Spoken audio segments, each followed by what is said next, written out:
right, that is Supernova Gaming. Really great video trying to talk sense into Xbox fanboys. I'm sure some people might get offended from that title, but again, I think it's a good video if you can stand it. If not, another nice video would be PS5 versus Xbox Series X, which does it best, or which does what best. That is that's another option. Also, some funny videos, console wars by Flash Gets. Again, just some really cool, nice options out there as far as some things that you can check out. I'm going to attempt to get in here and see if I can turn things around. Let's see. Yeah, what up? I'm here. I was hoping that I could get to a place where I could just do perhaps you know, like what a lot of these content creators do, especially in the gaming genre, is they just put on a video of a video game playing. I would love to be able to do that. I'm not sure how to figure that out just yet. I know it's simple, but I'll get there. Yeah, so not there yet. Because honestly, right now, I would like to be playing my game, but I'm committed to doing content creation, even though right now nobody's really paying attention to me. That's okay. We'll get there too. But of course, even though I got a nice cut, I'm gonna go ahead and hat it up. Like a game. All right. And I'm not a Laker fan, but I live in LA, so it is what it is. You know, LA, Orange County, same thing. It's not really, but I'm gonna go that way. So anyway, I am going to be, I've already, 2.5 minutes already in, but I want to hopefully make a really good content video right now in regard to Xbox Series X or S and the PlayStation 5. So let's get into it. And this is really coming off of, honestly, this is actually coming off of the video by IGN where they, wanted to say which one does what better. Because obviously that's what most of the gaming industry is, talking about on some level here or there. I'm not going to lie. If I get into a position, and maybe, I'm not committed to it yet, but I am considering owning an Xbox Series X because I do still own my 360 games, and I probably got an Xbox One game or two around there somewhere too. So, and if I get a Xbox Series X, then I can play those games on there if I ever want to just do that and have fun with it. Because I'm sure there's a Star Wars game in there that I really loved. I think I had on there with the game that, matter of fact, it was the game that on the cover of it had Anakin and Obi-Wan. So anyway, not to mention whatever the other games I used to play on the Xbox. Not to mention, in having an Xbox Series X, I could then play Killer Instinct, which was my favorite fighting game on the Nintendo 64. So that would be a plus. Also, that would give me the option that if it really mattered to me about having a particular third-party game that I wanted to have one that looked a little bit better, maybe had a certain kind of feature or option that was on the Xbox, then I could go that route. For example, I was just watching a video, you see it right here, GameSpot, PS5 versus Xbox Series X, Assassin's Creed Valhalla. Now, the truth is, what a lot of people said was, even though Xbox on paper and the stats and the specs is going to be more powerful than the PS5, whatever difference you see in the game might not be big enough for it to be a big deal to you. Because the ultimate thing is, just like a lot of people who play Xbox and don't play Sony and vice versa, you don't miss what you don't have a lot of times. I mean, you might, but normally if you miss it enough, then you're just going to concede and go ahead and buy the other item or buy what you want. But in most cases, just like I was saying, like I played PlayStation and I haven't played Xbox since 360. I didn't even know they had a Killer Instinct game. And even once I found out, I was like, oh, man, that sucks. I can't play it. But I'm not going to go out and buy an Xbox just because I can't play that game. It's not that big of a deal.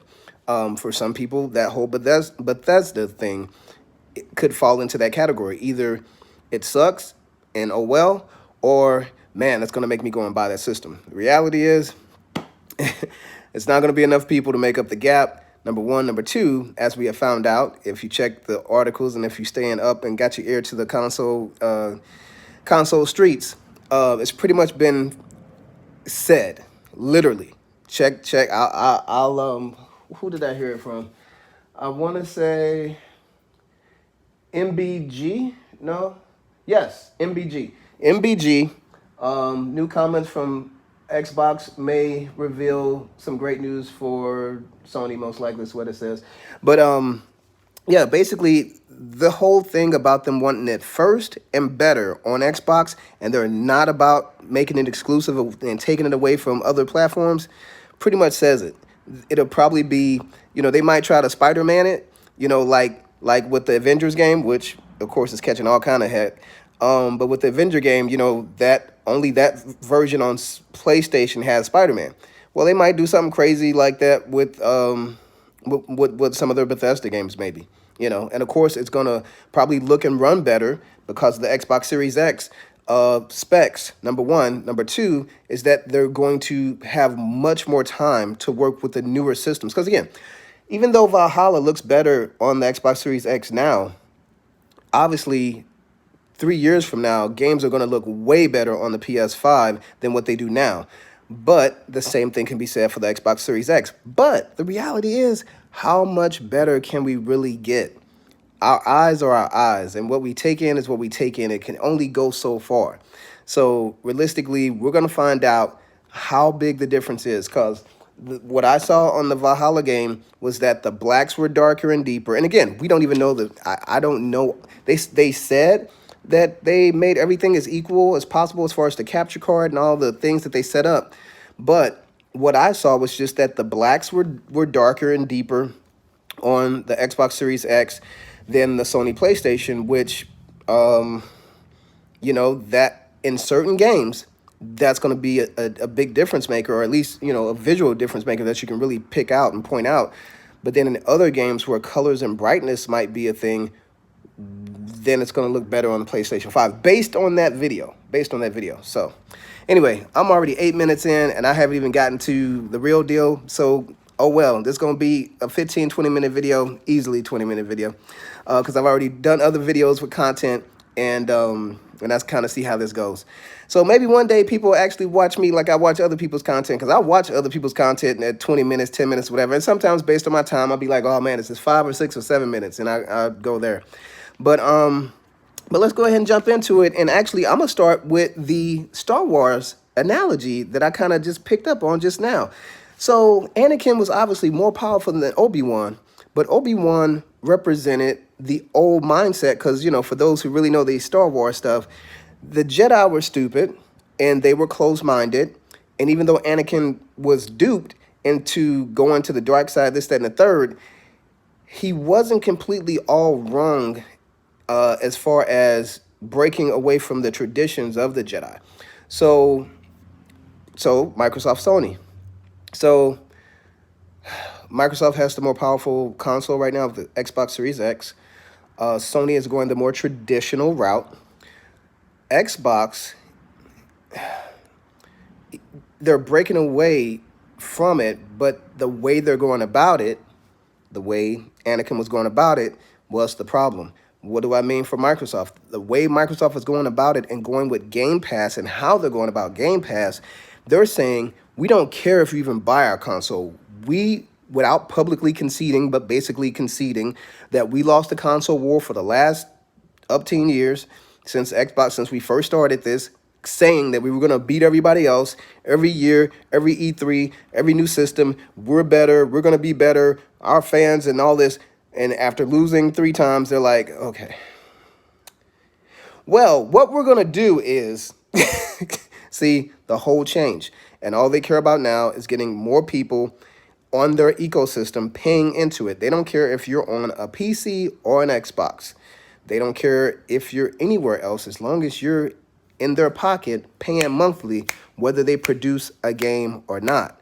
because people keep wanting to talk about, oh, we're going to get brand new games from the Microsoft Studios for free on day one. Number one, it's not free. You're paying monthly. Every month you're paying. Number two, uh,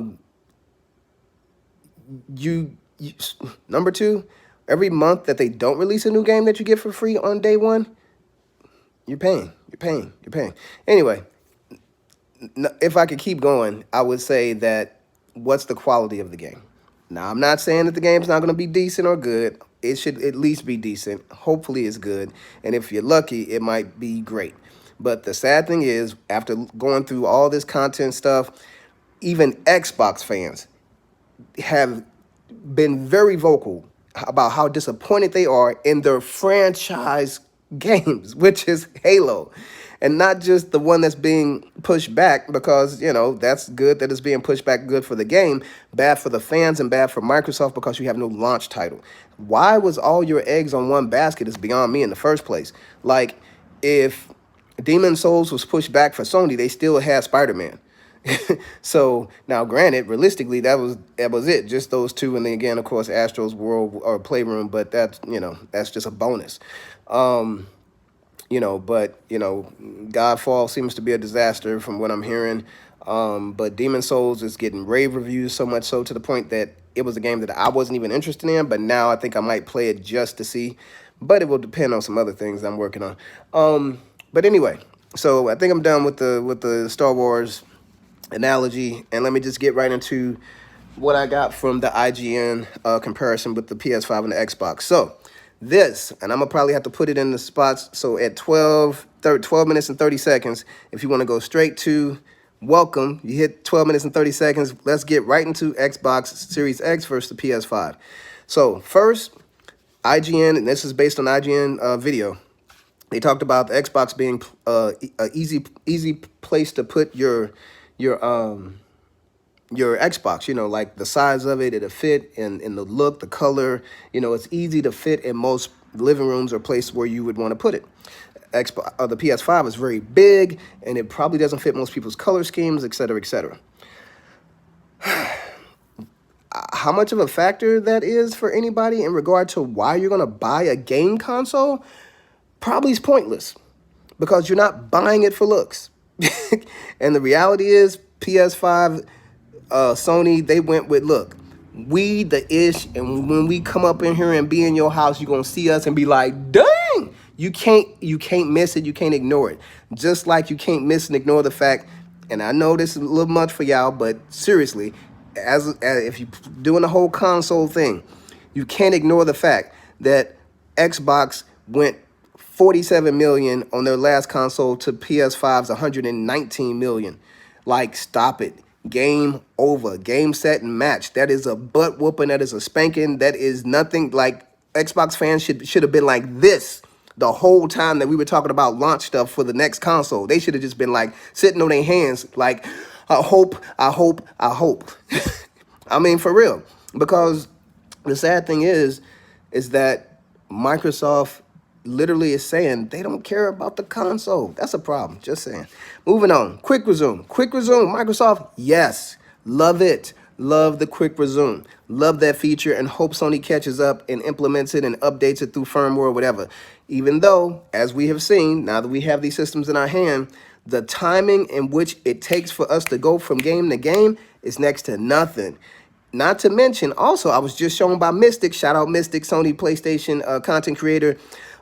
We do have options in our UI that allow us to get back to exactly where we left off. So, and again, because the hard drive is so fast, it's like quick resume, but it's not quick resume. So again, it makes that difference like that. But again, love the quick resume. So quick resume, yes, on Xbox, I agree. And again, if the placement and everything for your system and your setup, that's a bonus, but it's not a deal breaker, right? It depends on how you feel. If you more like about, visual and all that, maybe that's, your thing. And again, with over 100 million gamers, let's consider the fact that everybody has different tastes. Everybody doesn't play the same type of games. Everybody doesn't have the same kind of setup. All those things are factors. So when we talk about what's better, what's this, what's that, we're really talking very opinionated about something that might be for the majority, in some cases maybe not so much, because with over 100 million people, there are a lot of different likes and dislikes and pluses and minuses. Like I mentioned about Bethesda, very successful games that they have, I'm not interested in none of them. I'm not a Bethesda game player. I like to have a life. The fact it's hard for me to do this content creation and still enjoy playing the games and do everything else I need to do. There's only so much time in the day. I can't live playing games. I can't. There's only so much time in the day. I want to be able to get in and play a game. I know a friend of mine been playing the game for my brother. He been playing the game for 10 years. That's something that you can do with those type of games. I don't know if that's an MMO or whatever, but you know, those type of games online, on PC or whatever. PC gamers, again, whole nother world. So, moving on. Microsoft again. So I got Microsoft winning on, you know, the size of the console, if that's a thing. Quick resume, and now more hard drive space. Yes, even though neither one of these consoles did us right as far as consumers on the space that they gave us, Microsoft definitely did much better than PlayStation 5. I mean, come on. A terabyte hard drive, but you get 800. Okay, I'll accept that. You know, that's how I felt about when I heard that. But then PS5 was like, well, we gonna start with 800 and give you 6. I'm like, what? Come on, bruh. Everybody getting a terabyte hard drive right now. How you gonna come less than that? Like, what? Where'd you come up with 800 gig hard? Stop, bruh, stop. So Sony, big L on that, big L on that. And then, you know, quote unquote, make up for it by saying, well, you know, we're gonna have a lot of third-party options for upgrading. But still, Joker, that's more money I gotta pay. You should have gave me that out the gate. You should have gave me more space out the gate. Because real talk, when we go on price for price comparison, Xbox Series X versus PS5, they're paying the same amount of money, and Xbox is getting a better spec system with more hard drive space. What the hell, yo? And go into the next thing, backwards compat. So we got Xbox, backwards compat on Xbox all the way to Xbox One. Yo, that's appreciation. That's appreciation for me buying your stuff for all these years. How Sony gonna be like, they waited until after Microsoft made their big thing about, hey, backwards compat all day long. And so Sony's like, okay. Yo, PS4. We got almost all our PS4, almost like maybe 10 or less. Almost all our PS4s, you're gonna be able to play. Bruh, what about 3 and 2? Because as I found out, now this is interesting though. As I found out, I didn't even know. Like, I got a PS4 sitting right there. I didn't even think about or remember that it doesn't play PS3 games. I had forgotten. Why? Because I don't play an old game when I get a new system. I still got the PS3. My PS3 play the PS3s. My PS4 play the PS4s. You know, the fact that the PS4 didn't play the PS3s, I didn't think about. I probably, when the PS4 first came out, I probably heard them. It's like, oh man, that sucks. But after the 6 to 7 years that you've been playing the PS4, are you thinking about your PS3 games? No, I'm not thinking about it. Now, again, even though that's said, it still sucks to not have that option, especially when your competition does. So big ups, kudos, standing ovation for Microsoft, because you helped push Sony to do right and treat their customers right, treat me right as a Sony purchaser, PlayStation game player. I need Microsoft to do their thing so that these other jokers be held accountable to come correct. Because it's bullcrap, man. Respect your customers. Respect your customers for all the years that they've been putting into you. And here's the hypocrisy. Sony does understand this, because if they didn't, there was a guy, and you might have seen the story. He was the first person to buy the PS4 and the first person to buy the PS4 Pro. And because he was on record for the first person to buy those two systems, they gave him a PS5. That's appreciating him purchasing before. If that's real and you really feel that way, then you should be giving everybody the appreciation by allowing us to continue to play our old games that we bought. Now, a lot of people have sold their games to GameStop and other places. And that's too bad, because guess what? Then Sony gets to sell you, spend money every month to play your same games that you sold to somebody on PlayStation Now. What? Why am I going to pay you every month for something that I bought 10 years ago or 5 years ago or whatever from an old system? Well, I ain't going to pay you for games I already bought, paying 2 and 3 times, and then pay every month. No, fam, no. No, that's not. And again, that's where I have issue with Microsoft and Game Pass, but no comment on that right now. Let's move on. So, the controller, again, Microsoft Xbox has a good controller, so they ain't really got much to change. But on PS5, going with the new system and the DualSense, yeah, that's a win for the PS5 hands down, because I experienced it firsthand, and everything that the reviewers are saying about how it is a game changer, it really is. It's next gen, it's a game changer. But like we all have said, it's up to the developers to show up and use it to its ultimate. Just like they got to put in more work to utilize the PS5, what it can really do. Same with the Series X. These developers have to get in there and really start maximizing their games for these new systems. The same thing for the controller. They got to do it, and hopefully that helps. I know they talked about the Series S being cute, but like, for real, who cares? The what? Anyway, anyway, there's no heat worries for either game system, but obviously right now, with the game systems being very new, there are issues on both right now. I've even had some issues. Thankfully, I don't have them anymore. Just a simple reset fixed it for me. But this happens with new consoles, so hopefully that gets fixed. The PlayStation 5 UI, I don't know what he was talking about. He had some hangups about the UI. I don't have issues with the UI, to be honest. Especially once again, it's something new that we're getting acclimated to. So it's gonna be a learning curve a little bit, but the options and the ease, the fluidity, and the speed, I'm straight. I'm good with it. Let's see.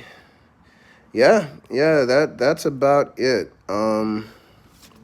That's about it. Oh, so we looked at Valhalla, right? Well, Devil May Cry 5, the difference is not as significant. So even though I saw the Valhalla where it was darker on the Xbox Series X, that was not the same with Devil May Cry 5. So again, right now, developers have not optimized completely, taken advantage of all of the nuances and all of the good things in these new systems. So again, we're not going to see what these systems can really do for a minute. And Phil Spencer actually said that in regard to both systems. He said that right now there are no games that you're going to see on the PlayStation 5 or Xbox Series X that really shows you what these systems can do. It's going to take some time. So that's just what it is. So yeah, let's see. The fact that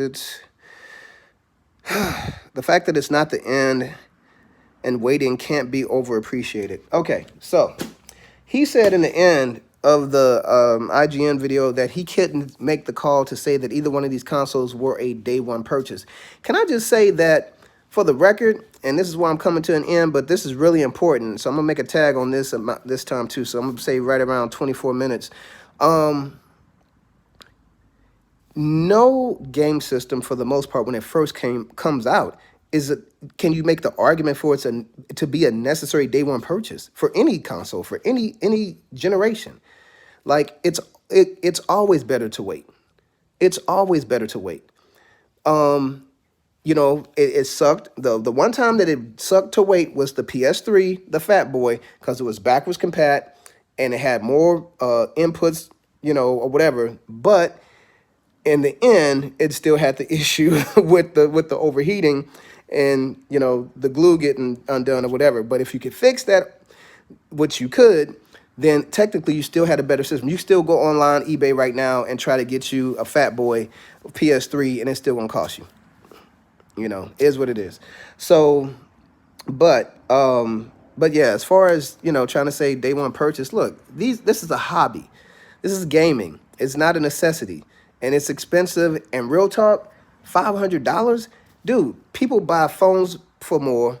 People buy TVs for as much or more. Furniture, even your sounds. Like, people got sound bars and stuff. I ain't got that, but your surround sound system and all that. People buying, that's $300, $400 depending on what you buying. Your Beats headphones and whatnot. People pay money for electronics, so it kind of comes with the territory. And like I mentioned, the PS3 was $600 when it first came out. We paying $500 for a much better system. So, look, I understand that $500 is a lot of money, but at the same time, it's not in context for what we're talking about. Real talk. So,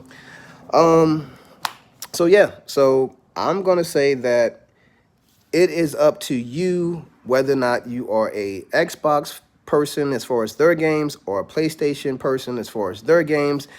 You have to determine for you which games you like to play. The reality is there are going to be certain games that are only found on PlayStation, and there will be certain games that you only found on Xbox. But for the most part, over the last 10 plus years, the better exclusive games have been on PlayStation. And when you got a gap of more than 2 to 1 in who people wanted to make sure they had and purchased, because again, out of the 47 million people who bought Xbox Series X, or excuse me, who bought the Xbox One, Xbox names are so interesting, but the last generation of Xbox consoles, 47 million, right? Out of that 47 million, how many of those people still bought PS5?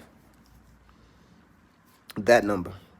See, that's a number we don't report, and I don't know if anybody's done a survey to try to figure that out, but that number will tell you a lot.